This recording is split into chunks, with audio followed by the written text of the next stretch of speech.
Salut à tous. Comme vous pouvez le voir aujourd'hui, retour sur le canapé, il va bien. Bon là j'ai l'occasion, mais peut-être je serai aussi en face cam des fois. On alternera les deux. En tout cas, une fois n'est pas coutume, aujourd'hui on va un peu parler d'un truc pour changer. On va parler de Stranger Things.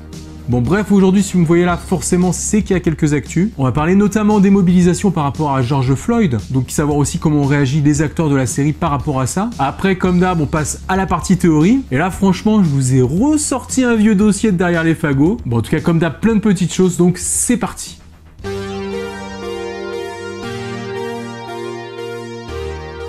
L'actu des stars de Stranger Things et puis des stars américaines en général en ce moment, ça ne vous aura pas échappé, elle s'est un peu cristallisée cette semaine autour de l'affaire de la mort tragique de George Floyd, cet afro-américain tué par un policier, et par la suite le mouvement Black Lives Matter. Comme beaucoup d'autres stars, et pas forcément que des américaines d'ailleurs, les acteurs de Stranger Things ont eux aussi envoyé un black post en soutien et en guise de protestation, idem pour Sean Levy. Voilà, tout le monde est vraiment uni, solidaire dans ce mouvement, qui, je l'espère, aidera à les prises de conscience. Certains sont même allés un peu plus loin en descendant pour aller manifester, à l'image de John Boyega, l'acteur de la dernière trilogie Star Wars, qui a pris même la parole lors d'un discours antiraciste touchant à Londres. Concernant nos acteurs, a priori, c'est Sadie Sink qui a été remarquée lors d'une manifestation. L'actrice s'est ainsi exposée comme une simple citoyenne, ça se passait dans le New Jersey, apportant ainsi un soutien sans faille au mouvement. De son côté, Millie Bobby Brown a soutenu les manifestations d'Atlanta et a participé à l'hommage du 3 juin qui consistait par un geste symbolique à pointer une torche vers le ciel à 21h pendant 8 minutes 46 secondes, le temps pendant lequel George Floyd a tenté de survivre avec un genou plaqué sur le cou alors qu'il suffoquait. Bien entendu, il y a aussi David Harbour et les autres qui n'ont cessé de suivre et de soutenir le mouvement. On peut dire que tout le monde était au rendez-vous pour essayer de faire changer les mentalités. En tout cas voilà, hélas, le racisme et les violences policières sont toujours d'actualité aujourd'hui, et puis même ailleurs, pas forcément que aux États-Unis. Mais il faut quand même garder espoir qu'avec ce genre de manifestation comme ça, que ça marque un grand coup et que les mentalités finissent par changer. Bon, maintenant on va continuer avec certes une actualité un peu plus légère, mais voilà, je trouvais important de revenir là-dessus, même sur ma chaîne. En effet, on va passer à autre chose de nettement plus futile, mais pour changer un peu les idées quand même, puisqu'on va parler de la coupe de cheveux de Will. Voilà, ça va être difficile de faire plus futile après ça. Bref, lors d'un de ses passages à l'émission de Jimmy Fallon, avant le confinement, Noah Schnapp était justement revenu sur ce sujet, et il nous apprend que clairement il a toujours détesté la coupe de cheveux de son personnage, allant jusqu'à dire que ça le rajeunissait, et que ça lui donnait même un air un peu idiot. Alors qu'en fait c'est une simple coupe au bol, qui était d'ailleurs fréquente dans les années 80. Et là encore, le jeune garçon a même du mal à concevoir qu'à un moment donné, cette coupe ait pu être à la mode. Ainsi, il nous révèle que depuis longtemps, il ne cesse de travailler les showrunners au corps, en leur suggérant régulièrement de modifier un peu son look capillaire. Jusque-là, ça n'a pas vraiment marché, on l'a vu dans la saison 3, il a toujours sa coupe, mais peut-être qu'à force d'insistance, il pourra finir par être entendu. Et pourquoi pas pour cette saison 4 ? D'autant que la mode dans les années 80, comme à chaque époque, ça évolue. Puis là, dans la série, le temps commence à passer. Donc c'est possible qu'ils utilisent des nouveaux looks pour montrer comme ça cette évolution des personnages et le temps qui passe. En tout cas, n'hésitez pas à me dire dans les commentaires si le personnage de Will avait une nouvelle coupe. Est-ce que l'ancienne vous manquerait ou pas ?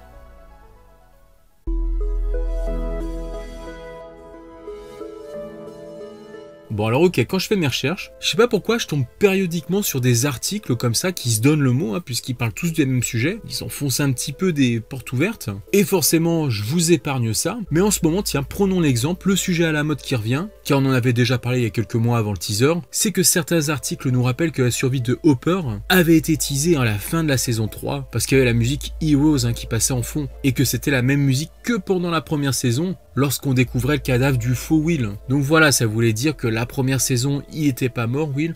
Donc si on repasse la même musique à la saison 3, ça veut dire que Hopper ne sera pas mort non plus. Donc en effet, il était vivant, donc on peut revenir sur cet indice et se dire, ouais, c'était véridique. C'est toujours intéressant de revenir après coup, une fois qu'on a les réponses, pour voir ce qui était des bons indices ou pas. Mais n'oublions pas qu'à cette période, quand on pensait qu'il était mort, il y avait aussi plein d'autres indices intéressants à l'époque. On ne voyait pas Hopper avant l'explosion dans la scène. Il y avait d'ailleurs cette fichue échelle qui pour moi devrait faire partie de l'explication sur sa survie. Et puis surtout le meilleur indice qu'on pourrait mettre justement aujourd'hui en avant plutôt que de parler de cette musique. Car maintenant comme on sait que Hopper est prisonnier des Russes, je m'excuse mais c'est quand même ça. Dans une vidéo révélée par Netflix, peu de temps après la sortie de la saison 3, on pouvait voir ce dessin dans le décor qui servait de chambre à Will. Le montage de ce petit documentaire avait probablement été fait par la production. Donc ces images dont ce dessin qu'on nous montrait furtivement, on pouvait bien le prendre en considération. Et franchement, maintenant, là, aujourd'hui, ce dessin a une résonance toute particulière. Et je pense que ce serait peut-être judicieux de revenir sur cet indice précisément. Parce que regardez voir, ce grand gaillard barbu, il rappelle fortement Hopper. Bon, même si finalement son look dans la prochaine saison, ce sera peut-être pas exactement le même. Mais tel qu'on le connaissait à ce moment-là, c'était lui. Lui qui en tout cas est prisonnier maintenant, c'est sûr, on le voit faire des travaux forcés sous bonne garde. Alors ok, du coup, avec les infos qu'on a aujourd'hui, essayons d'aller un peu plus loin là-dessus, ce serait peut-être pas mal. Et regardez déjà, en effet, on a le numéro de matricule du prisonnier. Il est bien mis en évidence. Là encore, c'est peut-être pas un hasard, il faut rien laisser au hasard avec eux. Le numéro 403-X. Est-ce qu'aujourd'hui, avec ce qu'on sait, on ne pourrait pas lui trouver une signification? Déjà, le 4, si on l'isole, ça pourrait peut-être faire allusion à la saison 4. Donc de nous dire Hopper sera prisonnier dans la saison 4. Mais de façon plus globale, le 403, ça marche moins. Alors j'ai fouillé un petit peu sur des vieilles théories Reddit à ce sujet de ce dessin, et quelqu'un proposait en lisant 403, 4 espace 03. Autrement dit, peut-être que le retour de Hopper se ferait à la saison 4, à l'épisode 3. Et je le rappelle, à l'époque, il n'y avait pas de teaser qui montrait Hopper vivant et prisonnier. Et alors justement, on a des titres d'épisodes maintenant, même s'ils n'ont pas été confirmés. On les a vus récemment. Même s'il faut les prendre avec des pincettes, allez, on va regarder voir si ça peut coller. Et bien sûr, d'après cette liste, l'épisode 3 s'appelle Le Survivant. Donc clairement un épisode qui serait dédié au retour de Hopper. En tout cas, ça marche bien tout ça. Et ainsi, j'ai presque envie de dire que ça peut aussi donner plus de crédit à cette liste de titres maintenant, par la même occasion. Alors du coup, pour donner un sens au X, ça paraît plus difficile. Peut-être que tout le matricule est une sorte d'anagramme et on pourrait l'écrire 3 x 04. Une façon courante d'écrire les épisodes des saisons dans les séries. Voilà, ça peut être ça. Mais bon, après, si vous avez d'autres idées, n'hésitez pas. Enfin, vous en faites pas, je vais quand même revenir sur un dernier détail. Un jeune garçon qui vient tenter de libérer le prisonnier de ses entraves. Alors, est-ce que ce serait Will? Mike? Après, c'est peut-être symbolique pour montrer que les jeunes de la bande vont tenter de venir à son secours. En tout cas, voilà, quitte à revenir sur des indices, celui-là était quand même plus intéressant, plus croustillant, je trouve. Et puis pour ceux qui ne le connaissaient pas, vous voyez, ça vous permet de le découvrir. Alors, si on prenait tout ça, est-ce que ça voudrait annoncer que cette saison 4 aurait pour objectif de sauver Hopper? Et peut-être pas juste pour Murray et Joyce. Peut-être que tous les autres personnages seraient impliqués. Parce qu'on peut le deviner, dès qu'Eleven retrouvera ses pouvoirs, on espère qu'elle les retrouvera, et on espère même qu'elle les retrouvera rapidement, elle devrait directement se rendre compte que Hopper est en vie. Et suite à ça, la bande pourrait tenter des trucs pour le libérer. À partir de là, ce serait quand même assez incroyable de se dire qu'ils vont partir en Russie. Peut-être qu'il y aurait d'autres choses au niveau du scénario pour simplifier la situation. Par exemple, peut-être que les Russes auraient une autre base aux États-Unis, vu qu'on dirait qu'ils font un peu ce qu'ils veulent sur le territoire. Peut-être que pour une raison ou pour une autre, ils seraient obligés d'amener Hopper dans ce lieu, ce qui le rapprocherait sérieusement de la bande. Et là, ils pourraient peut-être plus facilement l'atteindre, essayer de le secourir. Le tout en évitant une histoire de voyage en Europe de l'Est. Bon, en tout cas, c'est qu'une idée, mais je pense qu'il y a des solutions pour faire venir la bande d'ados à la rescousse de Hopper. Mais en tout cas, je pense qu'on tient quelque chose d'assez important à mon avis, aujourd'hui encore, avec ce dessin.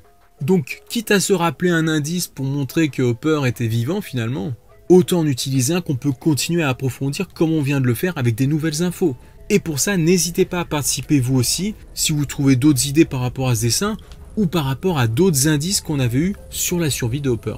Allez, c'est à vous de jouer, moi je passe à la suite.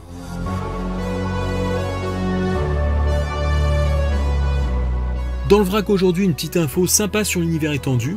Dark Horse, encore eux, vont se lancer dans de nouveaux comics à propos de la série, et suivre deux nouveaux personnages, eux, Troy et James, les brutes du début de Stranger Things. Alors ok, on peut peut-être se dire qu'il y a mieux comme perso, mais allons quand même jeter un petit coup d'œil au pitch de leur future histoire. Les brutes de Stranger Things tentent de découvrir le mystère des pouvoirs psychiques d'Eleven dans ce roman graphique effrayant pour tous les âges. Troy fait des cauchemars à propos d'Eleven depuis qu'elle l'a embarrassé devant l'école et lui a cassé le bras pendant la saison 1.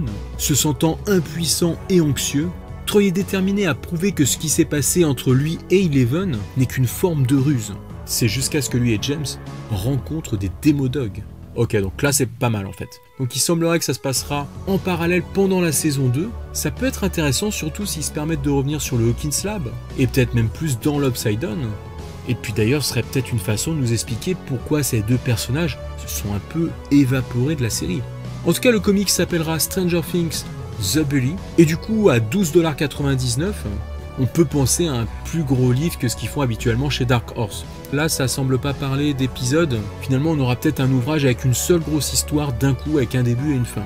Ce sera dispo à partir du 2 septembre sur des sites comme Arconia par exemple. Pour rappel, ce ne sera qu'en anglais. Pour le moment, il n'y a rien de prévu en version française, mais comme d'habitude, on sait que Manas Book nous proposeront ça en VF un petit peu après. Bon là d'ailleurs à côté, petite surprise, je devrais pas le dire, mais je prépare une deuxième vidéo. Je profite du calme et de tout le matériel que je viens d'installer pour faire le tournage des deux vidéos en même temps. Donc sur la deuxième vidéo, forcément, je serai habillé pareil. Je l'ai fait à quelques minutes d'intervalle. En tout cas, si je termine le montage de cette deuxième vidéo avant dimanche, vu que ce sera un peu une vidéo bonus, on va dire, je vous mettrai d'abord le lien à la fin de cette vidéo. Voilà, comme ça pour récompenser en premier ceux qui restent jusqu'au bout. Et après, je la mettrai peut-être visible de tous, genre demain, lundi. Comme d'habitude, on termine avec vos collections que vous m'envoyez via Instagram. En tout cas, prenez soin de vous et de vos proches. Ciao les amis.